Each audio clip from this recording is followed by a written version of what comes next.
Welcome to Eerie Tales, your portal to the darkest corners of horror. Here, we uncover spine-chilling stories, haunted legends, and the most terrifying mysteries from around the world. Subscribe now and turn on notifications so you never miss a scare. Ready to face your fears? Let's dive in. I was cleaning out the attic of my late grandpa's house, a task I had been postponing for years. The cobwebs clung to my clothes as I sifted through dusty boxes and old trunks, each item bringing back a flood of memories. Grandpa had always been a man of mystery with tales that bordered on the fantastical, but one story in particular had always stuck with me: his claim to have a real picture of Jesus.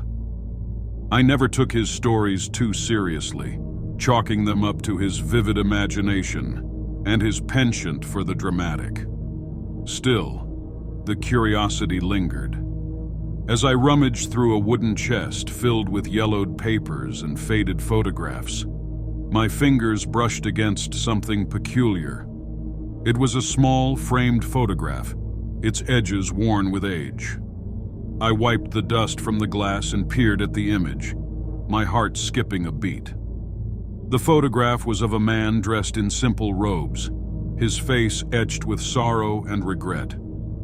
There was something hauntingly familiar about him. I flipped the frame over, and there, scribbled in my grandpa's unmistakable handwriting, was the name Judas Iscariot. I stared in disbelief. Cameras didn't exist in the first century. How could my grandpa have a photograph of one of history's most infamous figures? It seemed impossible. My mind raced with questions. Could it be a hoax, a clever forgery? But the more I examined the photograph, the more genuine it appeared. Driven by a mix of intrigue and disbelief, I embarked on a frantic search through the attic, hoping to find the elusive camera my grandpa claimed had captured these extraordinary images. I overturned boxes, leafed through old books, and even pried open floorboards, but my efforts were in vain. The mysterious camera, if it ever existed, remained hidden from me. Days turned into weeks, and my search grew more desperate. I consulted historians, photography experts, and even a few local legends, but no one could explain the photograph's origin. Each night I returned to the attic, hoping for a breakthrough, but I found nothing. The photograph of Judas Iscariot haunted me. I placed it on my desk, where it seemed to watch me with its sorrowful eyes. My grandpa's voice echoed in my mind, recounting his tales of the past, of miracles and mysteries that defied explanation. I wondered if this was his final puzzle, a challenge for me to unravel. Then, one evening, as the light from the attic window cast long shadows across the floor, I discovered a small, hidden compartment in the chest. Inside was a letter, its envelope brittle with age. My hands trembled as I opened it. The letter was an essay, written by my grandpa, detailing his thoughts on the book of Genesis. The words were cryptic, filled with symbols and references that made my skin prickle. It spoke of ancient secrets, hidden knowledge, and a mysterious force that had guided him throughout his life.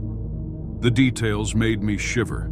This letter, this essay, seemed to hint at something far greater than just a photograph or a camera. It was as if my grandpa had been on the brink of uncovering a truth that spanned centuries. A truth that now, inexplicably, was in my hands. As I read, a sense of foreboding mingled with curiosity. What had my grandpa stumbled upon, and what did it mean for me? The shadows of the attic held their silence, but I knew my search was far from over. Thanks for watching Eerie Tales. If you enjoyed this journey into the macabre, smash that like button and share it with your fellow horror enthusiasts. Drop a comment with your thoughts and let us know what scares you the most.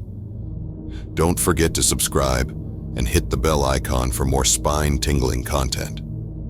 Until next time, stay brave, stay curious, and remember, the darkness is always closer than you think.